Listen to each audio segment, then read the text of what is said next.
By episode 2, Joe Budden said he was pissed at Puff, and by the finale, he admitted Diddy didn't get enough time. Today, we're unpacking how Joe Budden's raw, unfiltered review of 50 Cent's Diddy documentary might have just buried the bad boy legend for good, with disturbing new footage, secret rituals, and chilling allegations finally brought to light. Be honest, if you had dirt on the most powerful man in hip-hop, would you speak up? Let me know in the comments. Would you stay silent or risk it all like these people did? What if a documentary was so powerful it made Joe Budden, one of hip-hop's most jaded voices, actually angry? That's exactly what happened. 2 episodes into 50 Cent's takedown piece, Joe admitted something shocking. I was pissed at Puff, and not at the filmmakers. He was angry at Diddy himself. The trigger, how the doc reframed Biggie's fateful trip to Los Angeles after Tupac's death, painting it not as a business move, but a reckless push that Big never wanted. Sometimes it's not about new evidence. It's about how the story finally gets told right. Did Diddy push Biggie into the lion's den? That's the doc implication viewers were left with. The doc introduces a bombshell timeline. Big was supposed to fly to London after a brief LA stop, but insiders say he was urged to stay. One man even claims Big's departure was blocked. Joe highlights how this flips decades of speculation. Why would Biggie, fresh off losing Pac, willingly go back to LA to finish his album? It doesn't add up, especially when you realize just how many people told him not to go. Here's the scary part. Most of what's in this documentary you've heard before, but the way it's presented hits like a sledgehammer. That's where 50 Cent shows his genius. He doesn't drop new facts. He rearranges old ones in a way that strips Diddy of plausible deniability. Remember the Rolling Stone cover switch? The doc digs into how Puff pushed Big out of the spotlight, even in death. Suddenly, it's not a business move, it's a power grab.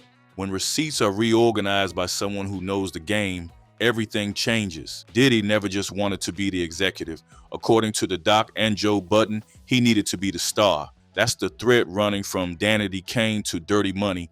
Puff builds groups, then tears them down if they outshine him. The documentary paints Dawn Richard as the final chosen one, plucked from a broken band and placed next to him in Dirty Money. And just like that, Puff became the artist in his own girl group.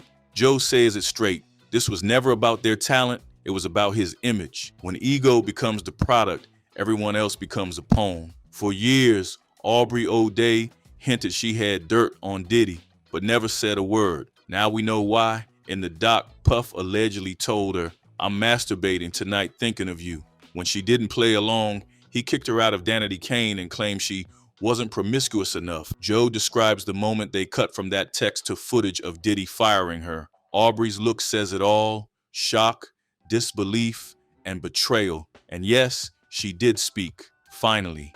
When silence is a survival tactic, the truth always sounds like revenge. Forget rumors. This doc brought receipts, actual footage of Diddy just 6 days before his arrest, sitting in a car, arguing with lawyers. This isn't some reenactment. This is Diddy, live, caught off guard, and sweating. Joe was stunned. Viewers were stunned. This was the kind of moment that doesn't just imply guilt, it shows fear. You can see the walls closing in. When the camera catches panic, the spin cycle stops working. This is where things get disturbingly specific. A male escort in the documentary claims that every year on March 9th, the anniversary of Biggie's death, he was flown out to meet Puff and Cassie without fail. It wasn't just coincidence, it was ritual. The implication that Biggie's death became part of Diddy's personal pleasure cycle. The same day fans mourned the legend, Puff allegedly turned it into a twisted celebration. Joe barely commented on it,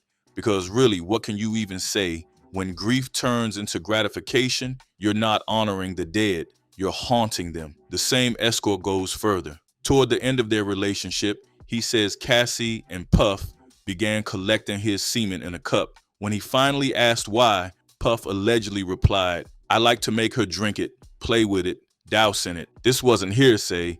It was calmly delivered on camera without flinching. Joe doesn't sensationalize it. He lets the footage speak. That silence is louder than outrage. The story doesn't just disturb, it redefines how we see Puff's control over others. If you're still here, subscribe right now. You won't see this level of breakdown on your feed unless you tell the algorithm you want it. Like the video, drop your thoughts, and share this with someone who still thinks Puff can PR his way out of this. This was one of the most jaw-dropping moments. The documentary includes allegations that Diddy doesn't mess with black people. Not a metaphor, not speculation, a direct accusation from people who worked around him. And then the doc cuts to recent footage. Diddy in Harlem, hugging strangers, playing man of the people.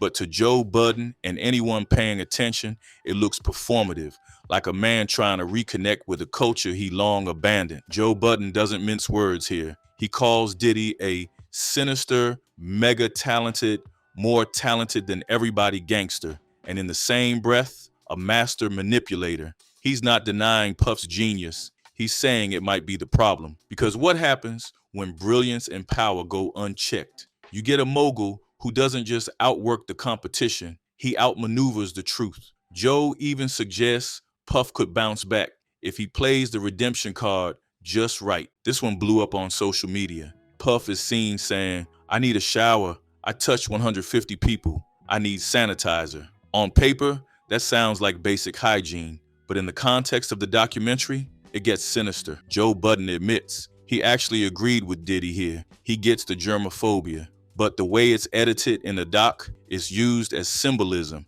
They frame it as Diddy touching the people and instantly wanting to cleanse himself. Even the smallest moment becomes a statement. You can't tell Diddy's story without the music, and the documentary doesn't hold back. Mo money, mo problems. It's all about the Benjamins, the bad boy reunion footage. But as Joe Budden notes, these hits don't feel the same anymore. Hearing them layered over allegations of abuse, manipulation, and exploitation, it's like the soundtrack of a villain origin story. Even Puff's legendary performances start to feel like deflection. Nostalgia is powerful, but when it's weaponized, it becomes denial in disguise. One of the most haunting dynamics in the doc is how certain women, Dawn Richard, Mary J. Blige, seemed unwaveringly loyal to Diddy even when his behavior turned dark. Joe points out how Dawn looked intoxicated during her interview.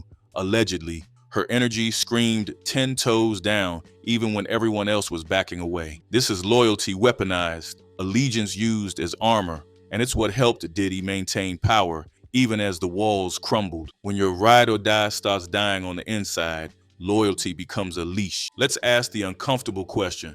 Was this about justice or just 50 Cent's personal beef? Joe Budden doesn't say it directly, but the undertone is there. Would 50 have made a documentary like this about Dr. Dre? Jay-Z? Probably not. But that doesn't mean the allegations aren't real. Sometimes your worst enemy knows your deepest secrets and has the guts to say them out loud. 50 Cent might be petty, but he's thorough. Revenge doesn't cancel truth. It often delivers it, raw and unfiltered. Here's the part that lands like a gut punch. Joe Budden, after everything he watched, says Diddy didn't get enough time. This isn't Twitter chatter. This is coming from someone who's seen the music industry from the inside. And when even Joe, cynical, guarded, media-trained Joe, says Puff should have been held accountable for more, that's a signal, not a soundbite. It means the documentary didn't just inform, it convicted. When insiders start speaking like prosecutors, you know the tide has turned. Joe believes Diddy could still spin this. If he goes full PR rehab mode, think tearful interview, accountability tour,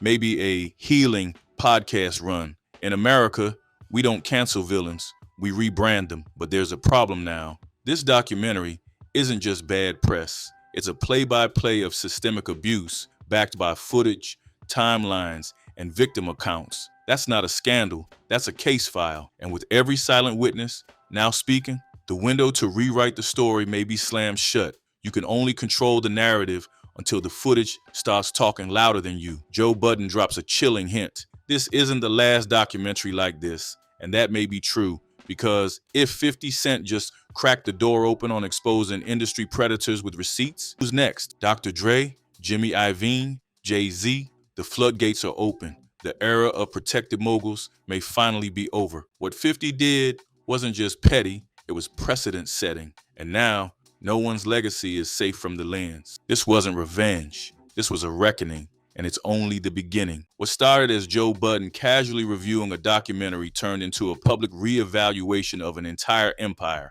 from misconduct and manipulation to spiritual rot disguised as stardom.